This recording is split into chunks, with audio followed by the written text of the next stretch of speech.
হয় জয় বাংলা, তা নাহলে জয় শ্রীরাম, তা নাহলে ভারত মাতা কি জয়। এই তো তিনটেই তো মূল নাকি? তিনটেই তো শোনা যায়, আর কিছু শোনা যাচ্ছে? ইনকিলাব জিন্দাবাদের কি পেছনে পড়ে গেছে, তাই না? এই তিনটে স্লোগানের মধ্যে আমি সবাইকে একটু জিজ্ঞেস করি, তিনটে স্লোগানের মধ্যে ভালো করতাম, বেস্ট করতাম, মানে দলমত নির্বিশেষে, কোনো পার্টির দিক থেকে বলতে চাচ্ছি না। জয় বাংলা ভালো লাগছে, না জয় শ্রীরাম ভালো লাগছে, না ভারত মাতা কি জয় ভালো লাগছে? জয় শ্রীরাম আপনার মতো, আর বেশিরভাগের কোনটা ভালো লাগছে? জয় শ্রীরাম।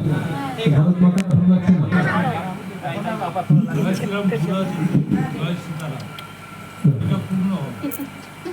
যখন শ্রী বলা হচ্ছে, শ্রীর মধ্যে যেমন শ্রীকৃষ্ণের মধ্যে রাধা আছে, রাধারানী, হ্যাঁ, রাধারানী না থাকলে কৃষ্ণের শ্রী থাকে না, কৃষ্ণ বিষ্ণু হয়ে যায়। তেমনি সীতাদেবী না থাকলে রামের শ্রী থাকে না, রামের বিষ্ণু হয়ে যায়।